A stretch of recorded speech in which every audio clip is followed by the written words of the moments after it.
Hi guys, Portia here, and this is the 7th day of our 30-day video challenge. And today I want to tell you about a time when I lost something and what I did to change my attitude, or what happened in my life to change my attitude. A few years ago, we lived in Corpus Christi, Texas. There we get hurricane warnings. One time we got one, we were going to get this huge hurricane, and I was so excited because we were going to pack up everything and we were going to drive to San Antonio and be in the traffic rush with all the people that were leaving town, and it seemed like a big adventure. So I said to Jay, what do I do to prepare for this hurricane? And he said, you wrap everything that's important to you in a plastic and put it up high so if we do get flooded, it doesn't get wet. So my son and I went back to the office and we packed up all of my mom's wedding pictures, my kids' baby albums, all my pictures, diplomas, certificates, pictures that my kids drew when they were little.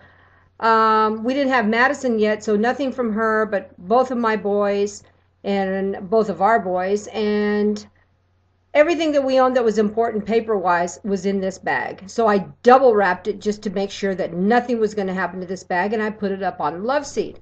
Well, in the meantime, about the time we were getting ready to leave, my friend Susan Geisel, which lives out in the outskirts of Corpus in a little town called Portland that's right on the water, called from California and said, can you go get my mom? They're evacuating.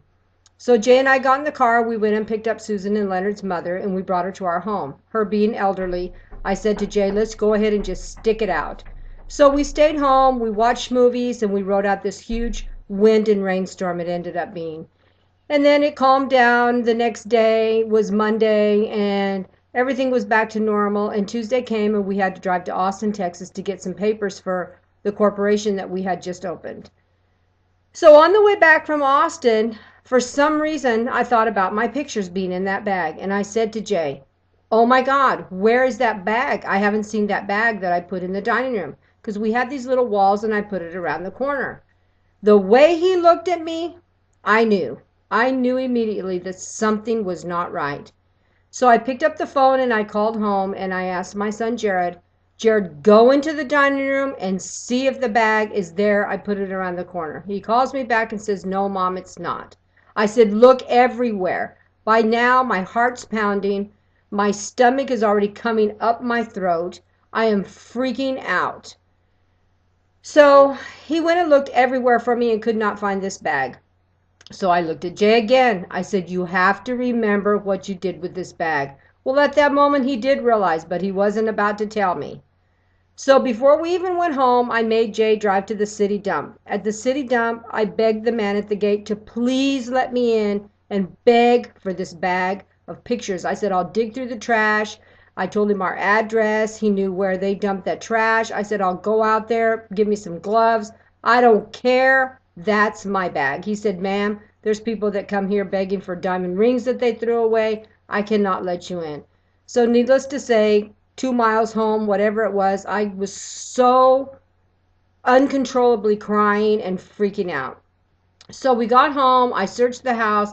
About that time, I remembered that Jay went on one of his cleaning sprees, and I said to Jared, did Dad give you the bag? And he said, yeah, Mom, I remember him giving me the bag, and I threw it away, and I was wondering why it was so heavy, because there was glass frames and everything in there. Well, that was a big devastation for me. I was so mad at the world. I was so mad at Jay. I thought I would never forgive him for this. This is just like, oh my God, all the loss that I've had in my life, everything that happened to poor me, and now my pictures. My youngest son, James, said, Mom, not my baby picture, but my oldest son snapped me out of it. And he said, Mom, you still have us.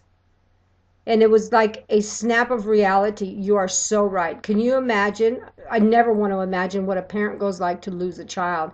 But at this day, I lost pictures of my children, pictures that I have embedded in my mind.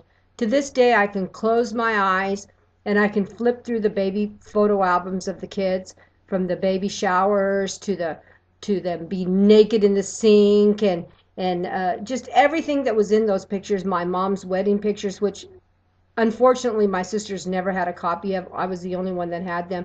I can actually close my mind and I can picture those albums and I can picture those pictures.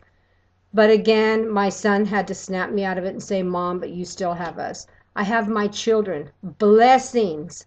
I have so many blessings. I wake up every morning.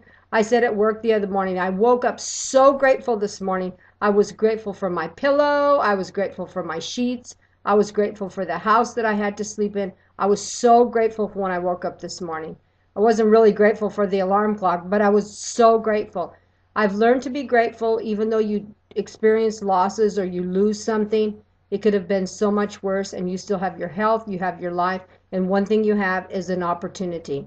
An opportunity that we have within our team, within Power Network, to make financial freedom come to us, and we're able to go out there and help other people obtain their financial freedom.